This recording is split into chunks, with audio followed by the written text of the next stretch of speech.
Olá pessoal, paz do Senhor, aqui é o Pastor Cristian, estou aqui novamente para a gente iniciar mais uma aula da Escola Bíblica. Hoje, aqui, Gênesis, o livro dos começos, a lição é a de número 4, Abel e Caim, ou Caim e Abel, Gênesis 4. Sem perder tempo para a gente aproveitar, abra logo a sua Bíblia aí, em Gênesis capítulo 4, está aqui também um texto em cima da lição. Capítulo 4, verso 8, disse Caim a Abel, seu irmão, vamos ao campo. E estando eles no campo, sucedeu que se levantou Caim contra Abel, seu irmão, e o matou. A verdade prática diz o seguinte: o mundo caído segue, continua e celeremente piorando a cada dia. O livro, para que você possa ter uma melhor compreensão no contexto geral, está em Gênesis capítulo 4, do verso 1 até o 26. Então vamos começar a gente fazendo as aplicações. O primeiro ponto vai falar sobre o avanço do pecado. Então, perceba, os primeiros filhos, Gênesis capítulo 4, verso 1. Coabitou o homem com Eva, sua mulher, e esta concebeu e deu à luz a Caim. Então disse, adquiri um varão com o auxílio do Senhor. Perceba que esse fundamento inicial vai dar para a gente já uma certeza de que Adão e Eva tiveram filhos. Perceba que no segundo parágrafo diz assim, fora do jardim, Adão coabitou com Eva e ela concebeu. Então, quando saíram do jardim, o casal tiveram filhos. E o primeiro filho, varão, pelo menos varão, foi Caim. E depois veio o Abel. Perceba que o nome Caim está associado ao alcancei, adquirir, e também é uma raiz transliterada que está de emprestado, uma origem do nome de Caim. Abel, segundo filho, significa sopro, ou vento, ou passageiro. Também vem de uma raiz hebraica de verde ou ovelha. São os fundamentos dos nomes dos personagens iniciais de Gênesis, os filhos de Adão e Eva, Caim e Abel.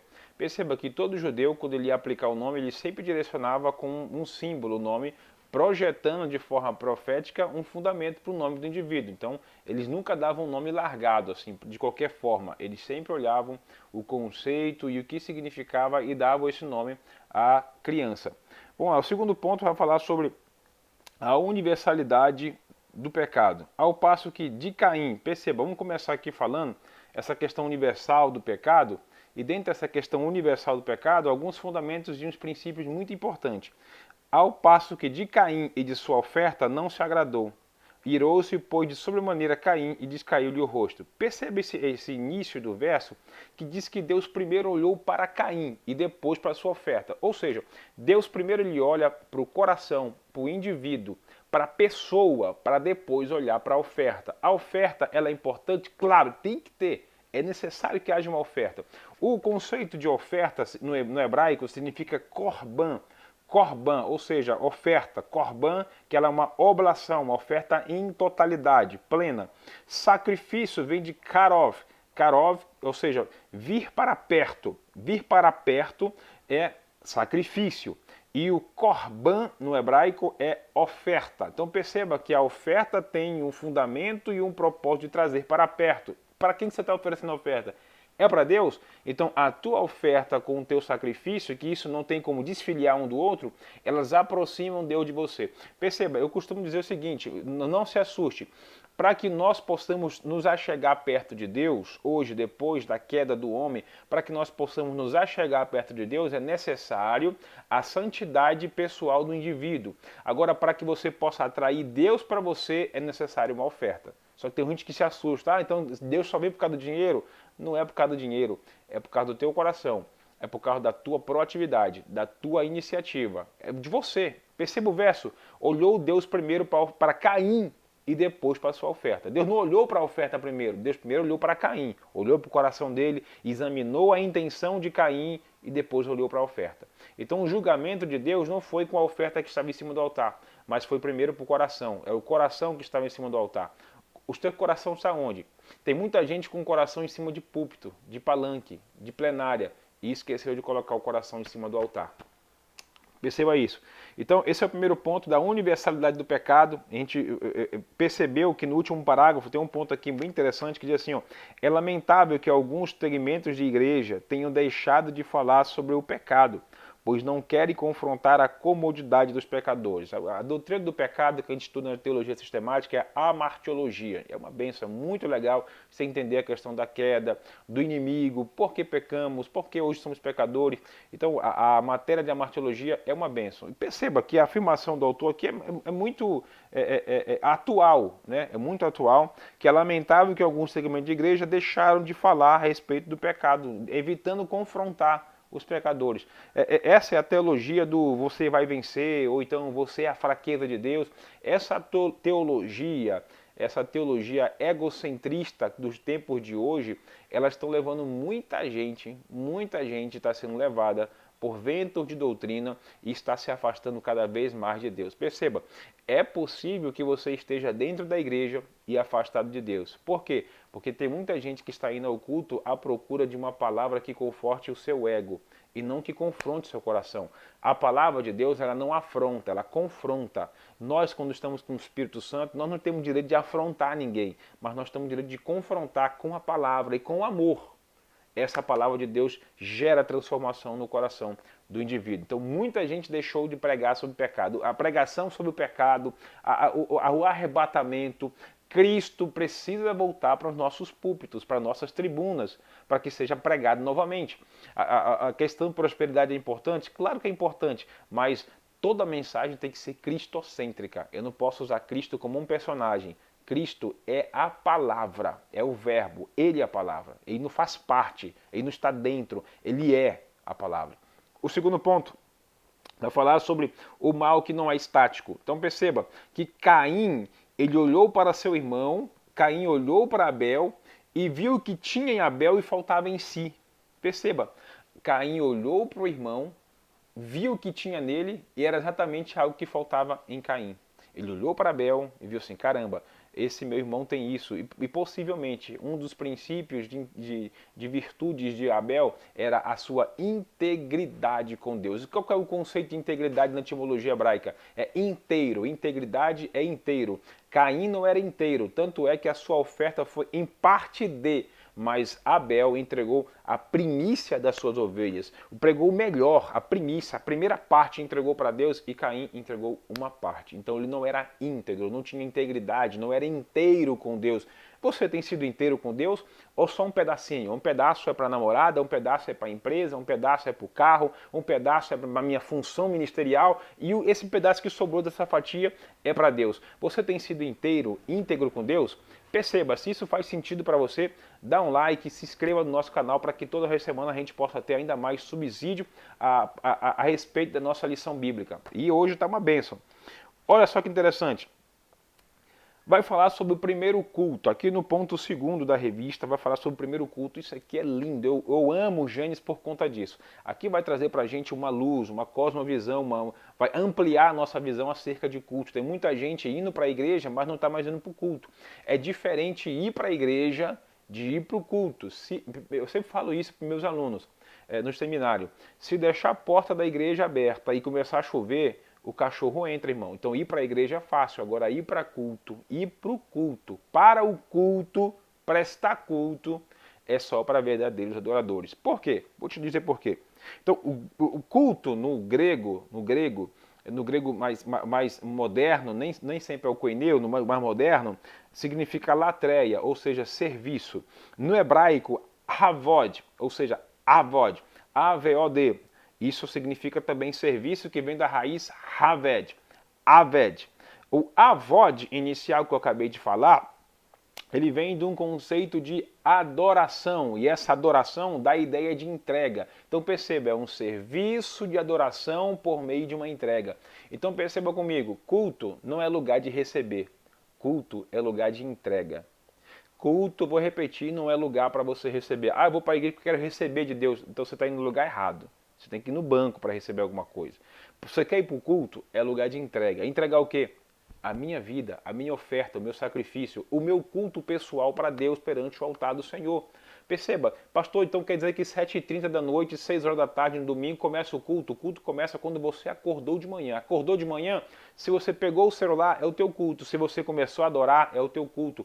Tem gente que fica o dia todinho murmurando, reclamando, chamando palavrão, amaldiçoando o marido, a esposa, os filhos. Aí quando dá 7h30 da noite, é exatamente esse culto aí é que você vai apresentar para Deus no altar. Que tipo de culto você está apresentando para Deus no altar? Deus está olhando para você e depois para a tua oferta. Que tipo de culto você está apresentando?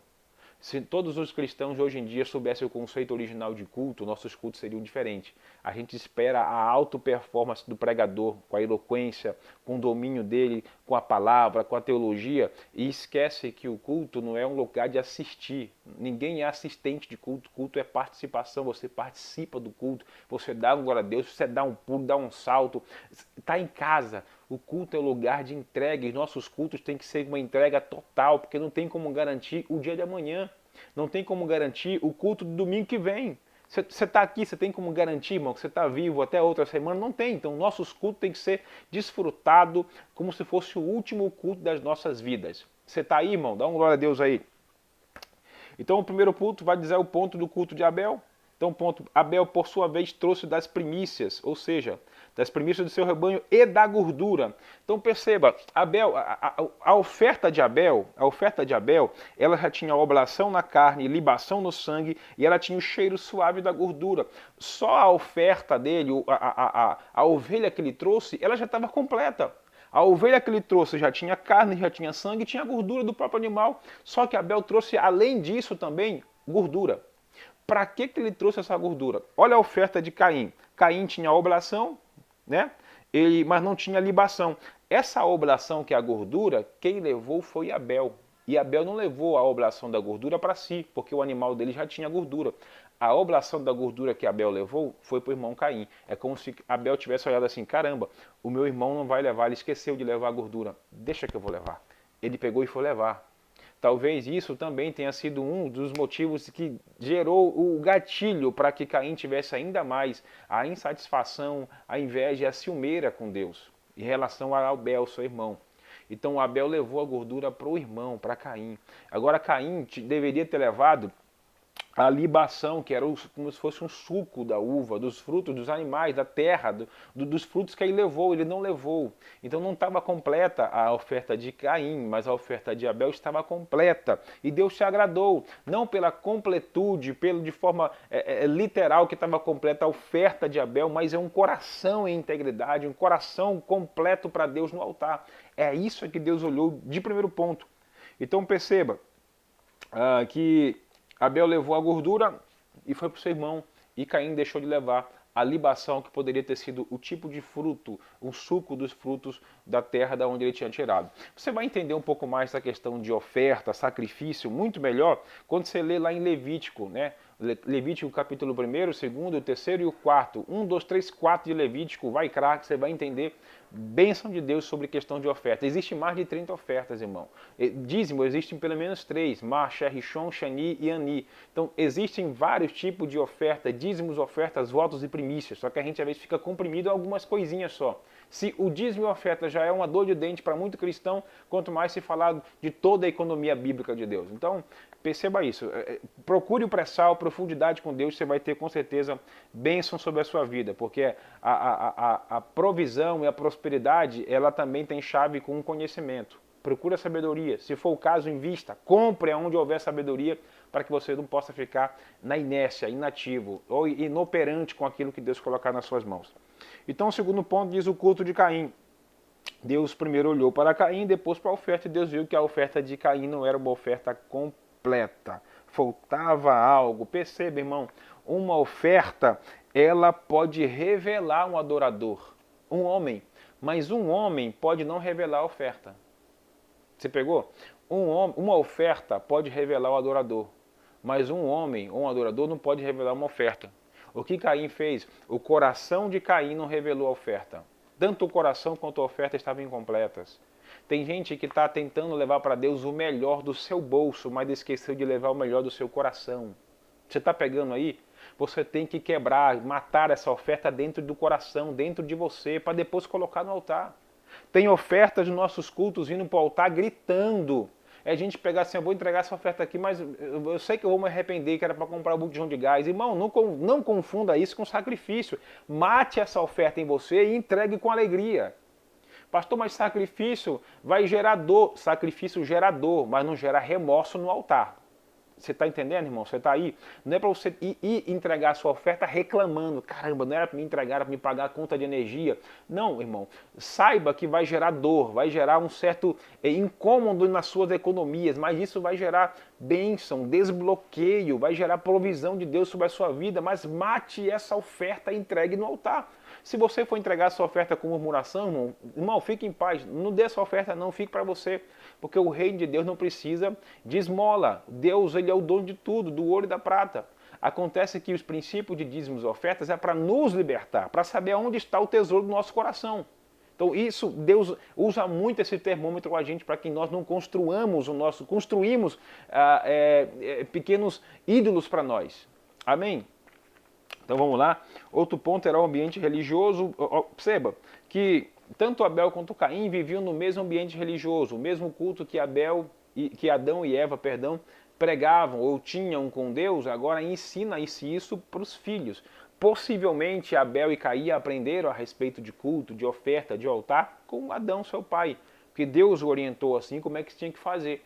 Então perceba que o mesmo ambiente, os mesmos pais, não tinha uma comunidade para gerar uma influência negativa, mas os mesmos irmãos, os dois irmãos, dentro do mesmo ambiente, do mesmo lar, do mesma igreja da época, frequentando, vamos dizer por assim só, tinham diferenças de tipos de entrega. Então perceba que às vezes nós estamos num culto lotado de pessoas, 100 pessoas, mas 5 só que estão com entrega total, literal, entrega para Deus. Irmão, tem muito culto que está atingindo e tocando o nosso lado emocional, porque nós não deixamos o nosso coração aberto, pleno, no altar, sabe, se jogar para Deus, para que todos nós do culto possamos aprender mais de Deus, ouvir a voz do Senhor. Então vamos lá. Perceba, ninguém está protegido do mal, é o quarto parágrafo, ninguém está protegido do mal, simplesmente porque está dentro de um templo religioso. Ou seja, estar dentro da igreja não é uma blindagem para ninguém. Você pode pecar dentro da igreja, irmão. Adão e Eva pecaram dentro da igreja, que era um tipo de igreja, o Jardim do Éden, pecaram lá dentro. Satanás pecou no Kairos, na eternidade, próximo da face de Deus, pecou lá dentro. Por que nós, como cristãos, dentro da igreja, acha que não vai pecar? Vai pecar, tem que vigiar e orar, tem que estar em vigilância o tempo todo. Ou seja, o ambiente da igreja não é condição para não pecar. Caim pecou e matou seu irmão. Perceba isso. Quantas vezes nós temos matado os nossos irmãos por calúnia, por fofoca, por falar mal, por falar por trás, por fazer tanta coisinha, birra, sabe, picuinha dentro da igreja, você está matando alguém. Pastor, mas eu não fui lá consumar o ato, mas dentro de você já matou. Se a oferta começa aqui dentro, a morte também começa. O pecado começa aqui dentro. Até a salvação inicia por aqui, pelo coração. A boca só vai revelar o que o coração está cheio. Você está aí, crente? Então vamos lá. O ponto 3 diz o primeiro homicídio. Vou correr um pouquinho aqui para ajudar os irmãos. Então diz assim, filhos diferentes. Depois deu à luz Abel a seu irmão. Abel foi pastor de ovelhas e Caim lavrador. Olha que interessante. Os dois filhos, diferentes, no mesmo ambiente, com os mesmos pais. Nenhum tinha nenhum filho bastardo, mas eram diferentes. Perceba, qual era a diferença, pastor? Por que Deus tinha mais a proximidade, a aproximação com Abel? Irmão, Deus não tem filhos prediletos. Grave isso, escreva aí. Deus não tem filhos prediletos. Deus tem filhos mais íntimos. Não é prediletos, são íntimos. Você tem sido íntimo de Deus? Você tem buscado Deus na madrugada, tem orado para Deus, tem apresentado os teus projetos, os teus sonhos, a tua pregação, a tua vida, teu casamento, tudo. Você tem apresentado perante o altar de Deus. Deus tem sido prioridade 0001 na sua vida. Se isso é verdade para você e se faz sentido, você é um íntimo de Deus. Você tem intimidade. Pastor, mas eu pequei. Davi pecou, mas era íntimo. Saul pecou, mas não tinha intimidade. Davi pecou, talvez mais grave, mas era íntimo. O coração quebrantado é o que nos aproxima ainda mais de Deus. Não é a fraqueza de Deus não, tá, crente? Esquece isso, pelo amor de Deus. Não é a fraqueza de Deus. Nosso Deus é todo poderoso. Mas um coração quebrantado, não tem como Deus rejeitar. Se for verdadeiro e é espírito e verdade, Deus está doido de vontade para te agarrar, para te pegar, para te dar um cheiro, para te dar um beijo. Sinta essa presença de Deus em você, crente. Não é nada, não é um fantasma, não é visagem. O Espírito Santo é uma pessoa e Deus está em nós. O nosso espírito humano tem a presença do Espírito Santo. Então, sejamos mais íntimos de Deus, para que possamos entender as coisas do reino. Ele vai nos fazer lembrar das coisas do Espírito Santo, de Cristo. Então vamos lá. O outro ponto vai falar o lar de Adão e Eva. Perceba, olha a pergunta, o verso 7 do capítulo 4. Se procederes bem, não é certo que serás aceito? É Deus falando para Caim. Se todavia procederes mal, eis que o pecado jaz à porta, e o seu desejo será contra ti, mas a ti, não a Deus, cumpre dominá-lo. Ou seja, o pecado, antes de ser consumado, está dentro de nós. Deus não decreta pecado. Irmão, escreve isso. Deus ele decreta muita coisa, mas não todas as coisas. Os teus pecados é boleto seu, não foi Deus que decretou. Não, porque lá na eternidade Deus já tinha decretado que eu ia adulterar, que eu ia fornicar. Foi Deus que escreveu. Mentira, isso é doutrina de Satanás. Os teus boletos de pecado são teus, os teus pecados são seus, as tuas atitudes erradas são suas, responsabilidade sua. Nossa, não é Deus que fez isso não.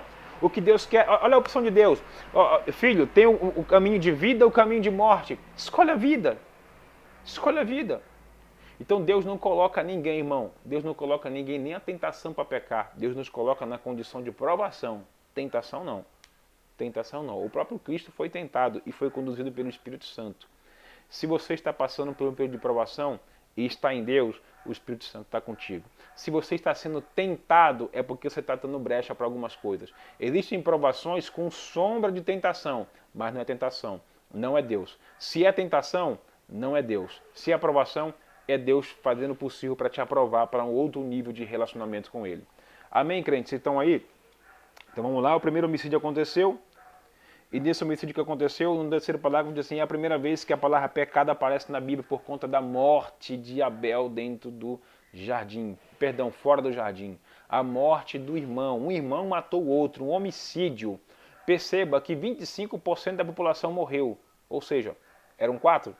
Morreu ali um filho, Abel. Estou contando só os 2 rapazes com um casal, não estou usando a questão de outras pessoas dentro do ambiente ali fora do jardim. Possivelmente Adão e Eva tiveram filhas antes de Abel e Caim, mas isso aí é conversa para outra aula.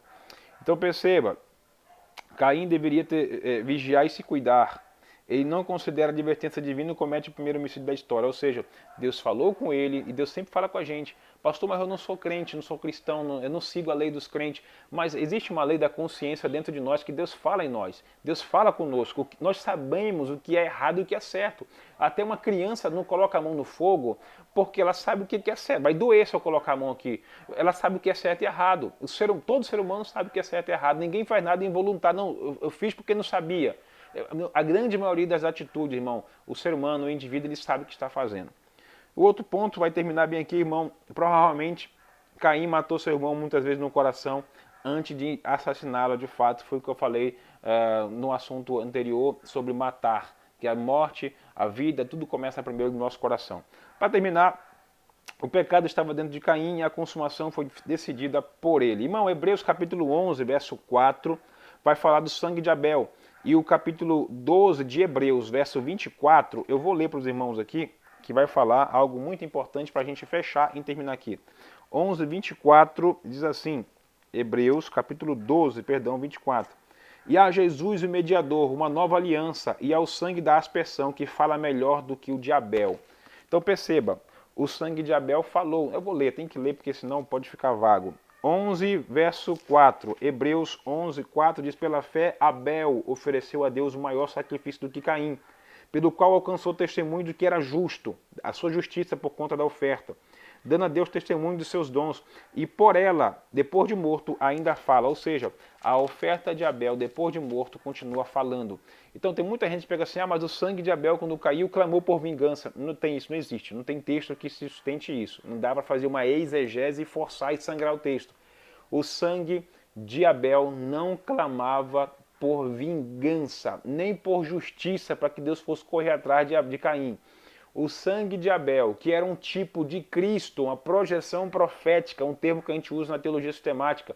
É uma projeção profética. A cristologia ensina isso. O sangue de Abel. Abel era a figura de Cristo, é um tipo de Cristo para o futuro, por projeção profética. Tanto o sangue de Abel quanto o sangue de Jesus falaram de perdão. Era o sangue de Abel falando assim: Senhor, tem misericórdia do meu irmão. Tem misericórdia do meu irmão. Deus não matou Caim. Por quê? Porque o sangue de Abel clamava por misericórdia, por perdão do seu irmão. Abel amava seu irmão. Tem muita gente na igreja orando de forma contrária. Senhor, pega, mata o fulano. Orando absurdamente coisas horríveis. Então, a nossa oração tem que ser em devoção a Deus, mas com santidade. O sangue de Abel, o coração de Abel, clamava por Deus, por misericórdia para com seu irmão Caim. O sangue de Abel e o sangue de Cristo clamavam por perdão. Só que o de Abel clamava por perdão a Caim. E o sangue de Jesus clamava por perdão e misericórdia de todos os Caíns. Que Deus em Cristo te abençoe e tenha uma ótima e excelente abençoada Escola Bíblica Dominical na sua vida, na sua classe, na sua cidade. Um beijo no coração, até a próxima.